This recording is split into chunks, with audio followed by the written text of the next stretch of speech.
সাইয়েদনা জিবরিল কোরআন নিয়ে এসেছেন, ফলে উনি হয়েছেন শ্রেষ্ঠ ফেরেশতা। বিশ্ব নবীর উপর কোরআন নাজিল হয়েছে, তাই তিনি হয়েছেন শ্রেষ্ঠ নবী। রমাদানে কোরআন নাজিল হয়েছে, তাই রমাদান হয়েছে শ্রেষ্ঠ মাস।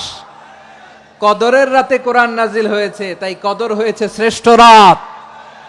আমরাও যদি কোরআনের সাথে সম্পর্ক বাড়াই, আমাদের মর্যাদাও এরকম, আমাদেরকেও শ্রেষ্ঠ মানুষ বানায় দিবে কে? এজন্য কোরআনের সাথে সম্পর্ক বাড়াইতে রাজি আছেন তো? যারাই কোরআনের সাথে সম্পর্ক বাড়ায়, এদের মর্যাদা বাড়ায় দেয় কে?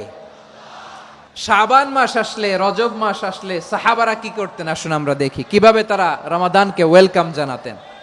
রজব শাবান আসলেই ওনারা রমাদান পর্যন্ত পৌঁছার আকুতি, আগ্রহ আর ফরিয়াদ আল্লাহর কাছে জানাতেন আর বলতেন, ইয়া আল্লাহ, রমজান পর্যন্ত আমাদের হায়াত বাড়িয়ে দাও। আল্লাহুম্মা বাল্লিগনা রমাদান, আল্লাহ তুমি রমজান পর্যন্ত আমাদের পৌঁছে দাও।